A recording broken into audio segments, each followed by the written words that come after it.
Bonjour à tous et bienvenue pour ce dernier rendez-vous de l'anthropologie facile. Nous avons parlé la dernière fois du bonheur de l'homme et nous avons connecté son bonheur à la spécificité de sa nature humaine. Ce bonheur se traduit par une joie et cette joie est le fruit d'un équilibre. Aujourd'hui, nous allons nous poser la question de savoir ce qu'est une personne équilibrée. Qu'est-ce que cela signifie? Pour répondre à cette question, nous aurons besoin de l'ensemble des enseignements qui ont été donnés au cours des 9 précédents entretiens pour constater que finalement, ce chemin de bonheur, ce chemin d'équilibre, passe par le soin donné par l'âme au corps, ce qui construit l'unité de la personne.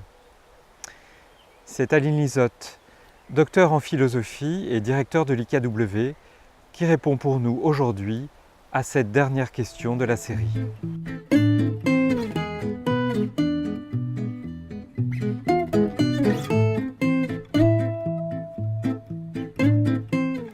Nous arrivons à la fin de notre petit cours sur l'anthropologie facile, à la fin donc des vidéos que nous vous avions promises.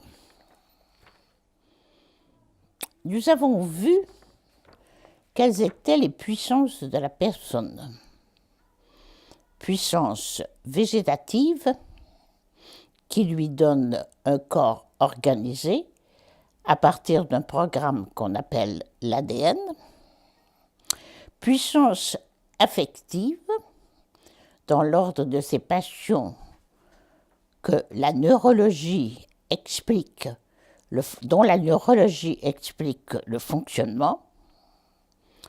Nous avons vu que la personne humaine n'était pas seulement un organisme végétatif et affectif,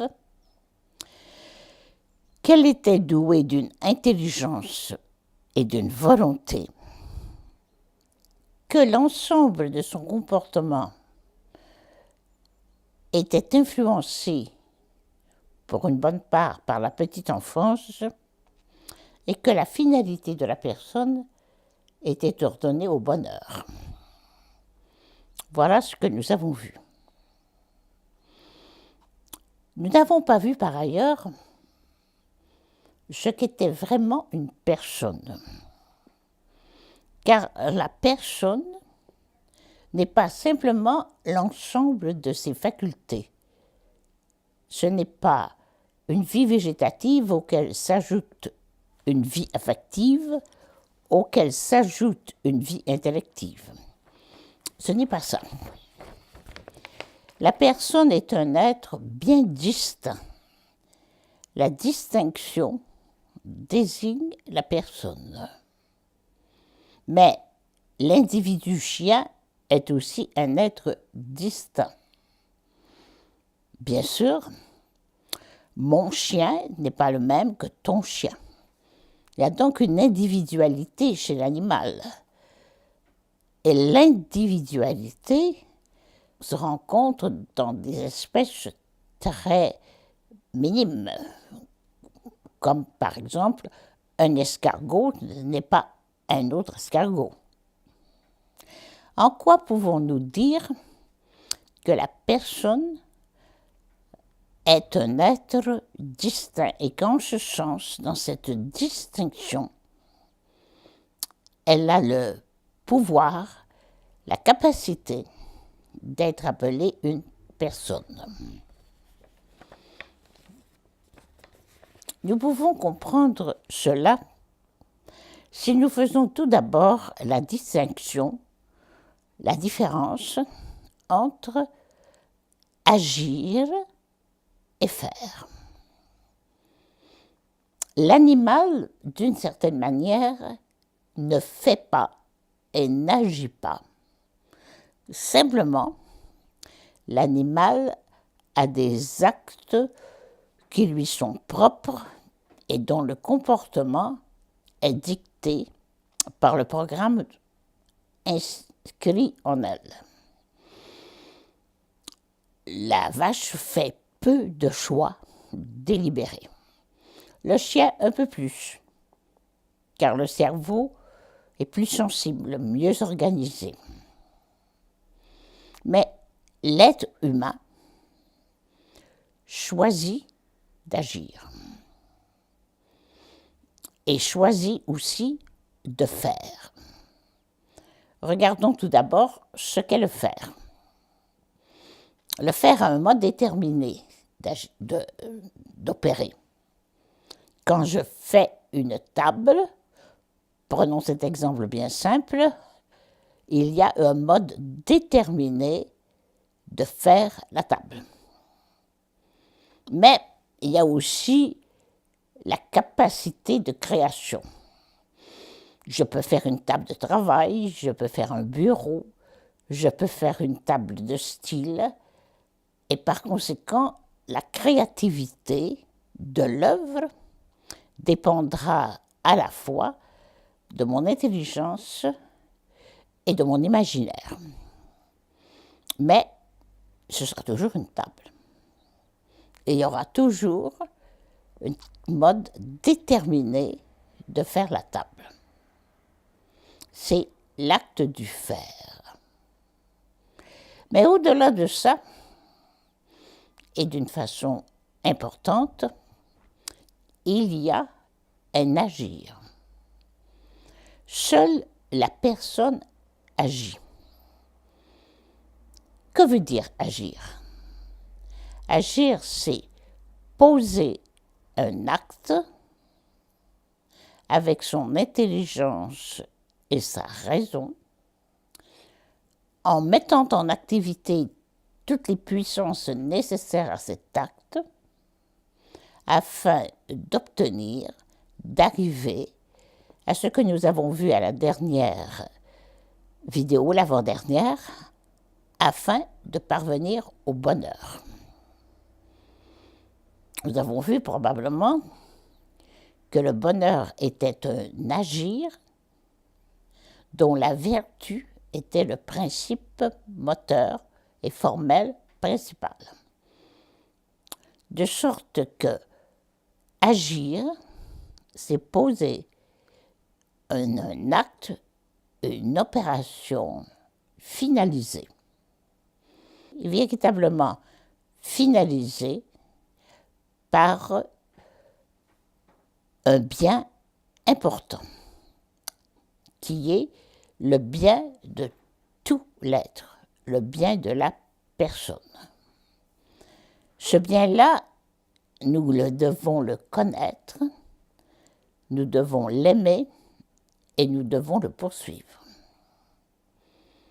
Et chacun va le connaître et l'aimer d'une façon qui lui est propre.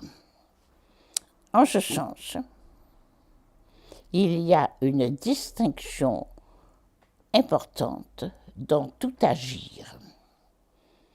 L'agir de Jean n'est pas l'agir de Clotilde. Chacun agit à partir de la façon dont il entrevoit ou dont il définit la finalité propre de sa vie. Or, cet être-là, qui agit pour un bien qui lui est propre, est gouverné, disons, par Dieu et doit être respecté par chaque personne humaine pour lui-même. Cette vérité de la personne, cette dignité de la personne fait que l'agir est distinct et aussi que chaque personne est distincte, profondément distincte l'un de l'autre, non pas nécessairement par les principes corporels qui l'animent, encore que chacun a un ADN particulier, comme vous a dit le professeur Bléau, mais chacun est ordonné a une finalité propre. Mais j'agis avec mon corps. Et mon corps a des principes qui peuvent être l'objet d'une science et qui sont, semble-t-il, les mêmes pour tous. Personne n'a un estomac trop distinct de l'autre. Sans cela, on ne pourrait pas faire de science médicale. De sorte que la médecine traite les personnes comme s'ils avaient et elles ont quelque chose en commun. Oui, mais chacun a quand même une vie propre, avec un corps qui lui est propre, une intelligence qui est la sienne, une volonté qui est la sienne. Il y a donc dans la personne un caractère réellement distinct. C'est ce qui fait la dignité de la personne elle-même. Mais la personne agit-elle toujours bien? La personne agit-elle selon sa propre dignité? La personne peut-elle se tromper? La personne a-t-elle toujours un agir équilibré? Voilà une autre question. Si la personne est libre relativement dans son agir, elle n'est pas, dès sa naissance, ordonnée de l'extérieur, même par Dieu, à un agir bon et équilibré.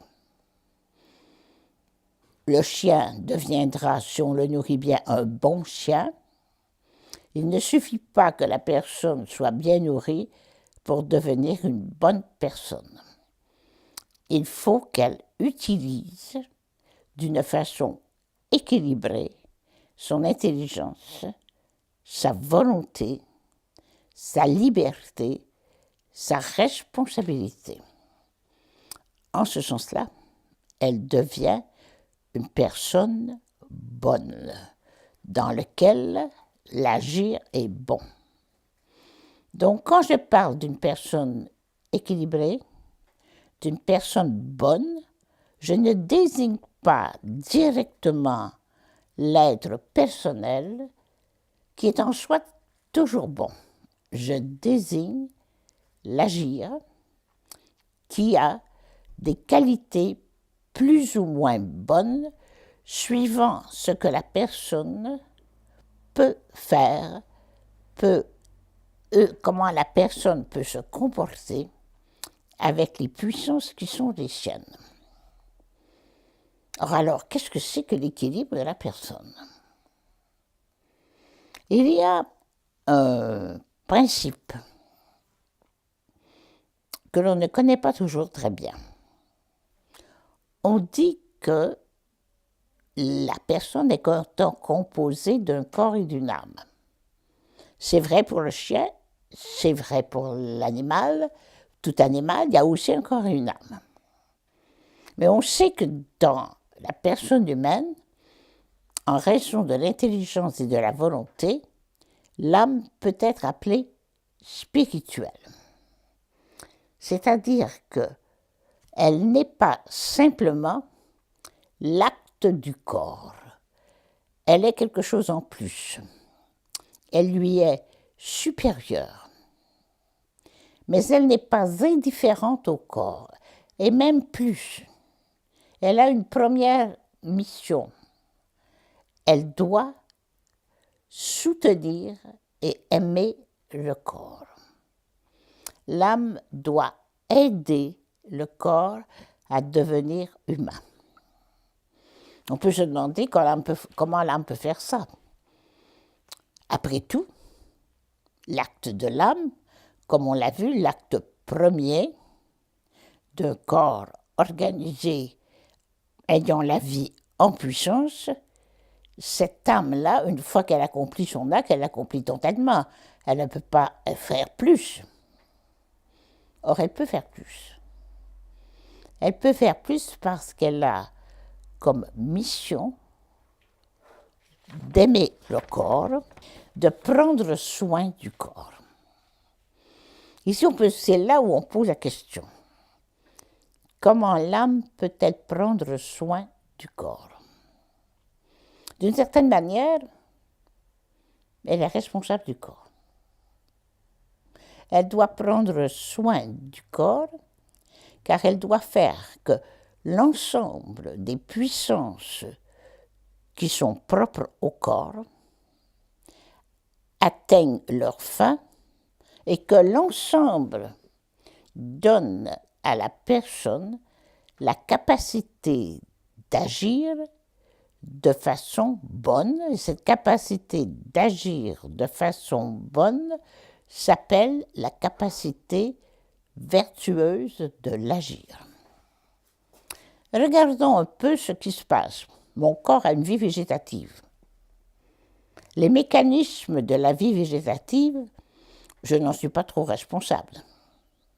Si je mange un morceau de viande, l'estomac et l'ensemble des puissances de la vie végétative le digèreront.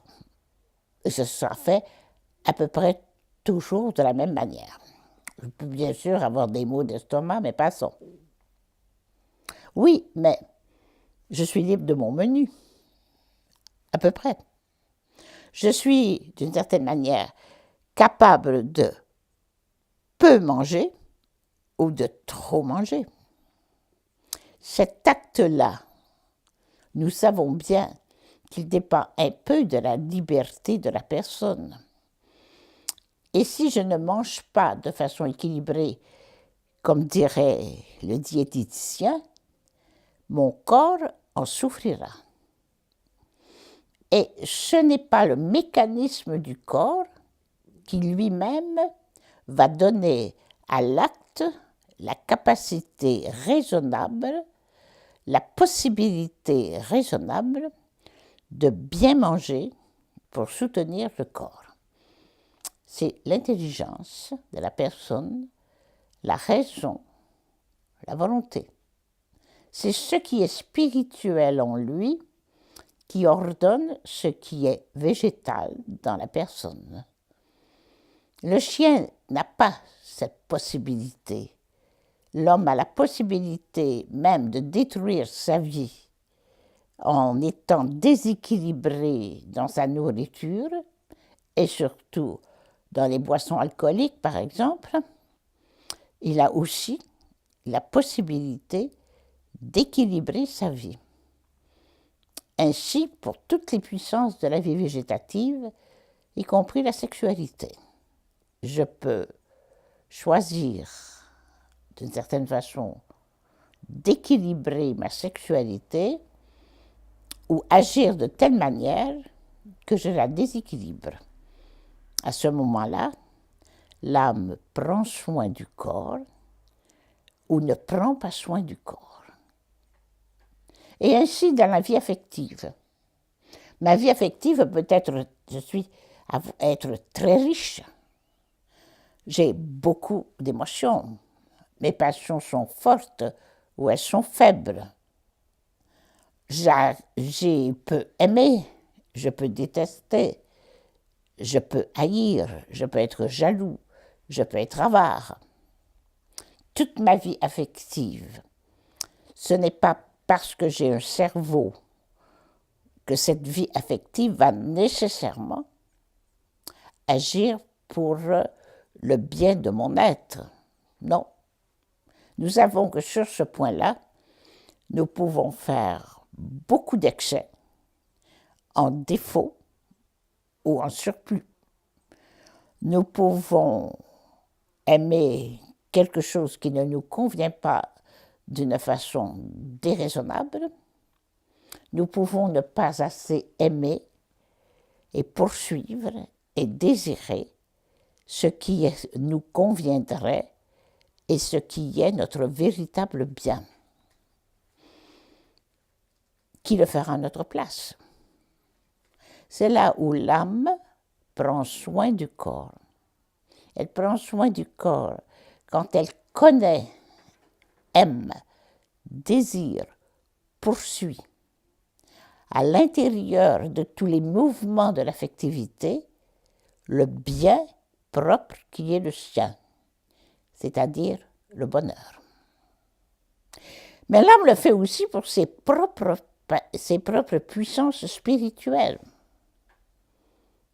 J'ai une intelligence. Elle m'est donnée à ma naissance. Est-ce que j'utilise dans toute ma vie mon intelligence faite pour la connaissance en vue d'atteindre ce qui est le propre de l'intelligence, l'amour de la vérité? Est-ce que je suis toujours soucieux, préoccupé, tendu même vers la vérité et la contemplation du vrai? Tout dépend de ce que je lis, tout dépend de ce que j'apprends, tout dépend de ce qui me motive, tout dépend de ce que je veux faire, et je peux choisir de faire ou agir des choses qui sont contre la vérité que je peux contempler ou la vérité de mon agir. Et sur ce point, mon âme agit en faisant attention, en soutenant l'intelligence, ou elle agit contre elle. Parce que qui peut dire qu'il n'a pas d'intelligence et qu'il ne choisit pas les biens de l'intelligence et qui lui sont toujours imposés? Je finis, même à l'intérieur de mon métier, par tourner vers mon intelligence, vers ce qui m'intéresse, ou à la détourner de ce qui ne m'intéresse pas. Et ce qui m'intéresse peut ne pas être mon vrai bien, et ce qui ne m'intéresse pas peut l'être. Et nous avons vu aussi qu'il était encore plus grand, plus responsable, qu'il y avait encore un bien dont je suis plus grand, qui est plus grand et dont je suis plus responsable, c'est le bien de la volonté. Je veux ou je ne veux pas. Déjà, l'enfant de 2 ans commence à dire non. Et quand il dit non, il est assez content. Et pourtant, quelquefois, il faut dire oui. Et je suis placée dans ma vie entre le oui et le non. Je dis oui à quoi et non à quoi. La puissance du oui et du non est importante en moi, elle est même fondamentale, elle est primordiale. À quoi je dis oui, à quoi je dis non. À qui je dis oui, à qui je dis non. Et ici, je suis devant la puissance intime, intérieure, essentielle, qu'a la volonté d'aimer ou de ne pas aimer, ou de repousser ce qui lui est nécessaire pour atteindre l'épanouissement profond de toute la vie humaine. Par conséquent, d'une certaine manière, je ne subis pas la vie humaine, je la choisis. Je peux ne pas être capable de choisir toujours les conditions de la vie humaine, la plupart du temps non. Mais dans ces conditions de la vie humaine, je suis capable d'actes intelligents, d'actes libres qui donneront ou qui seront propres à la dignité de la personne qui doit être voulue et aimée par lui-même, pour lui-même, la personne qui doit être connue et voulue pour le bien de la personne, bien sûr, par ceux qui la gouvernent. Je ne gouverne pas des personnes comme je dois gouverner ou comme je chante ou que je choisis, comme je gouverne une meute de chiens. Je gouverne, on doit gouverner la personne pour elle-même. Dieu le fait toujours, mais la personne, elle, doit se gouverner pour son bien à elle. Et elle ne le fait pas toujours.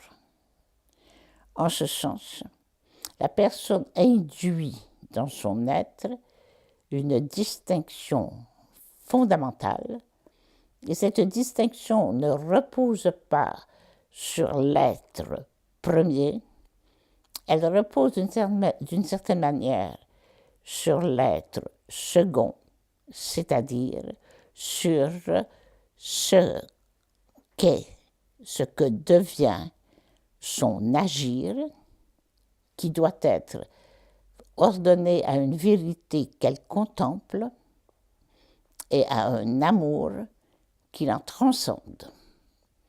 À ce moment-là, dans la diversité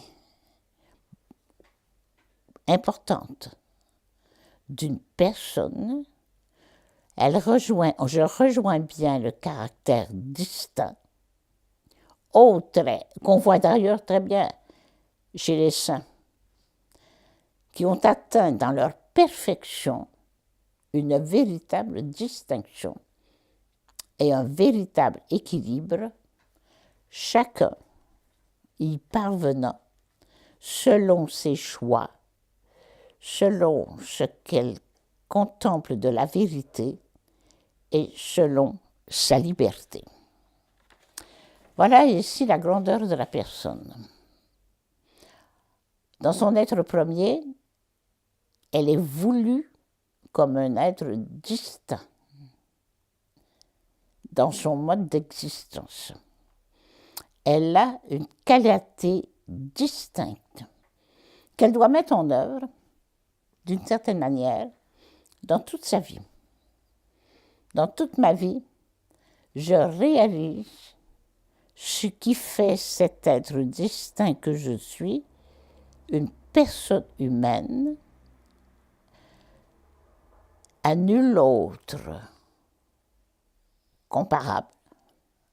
Chaque être est une personne distincte dont l'agir révèle aux yeux de beaucoup, et certainement aux yeux de Dieu, la qualité profonde de cette ressemblance qui fait d'elle un être unique au monde pour l'éternité.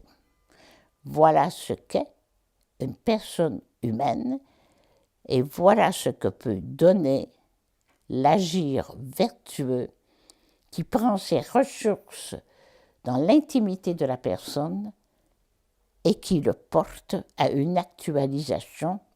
Et cette actualisation, c'est la joie et le bonheur de la personne.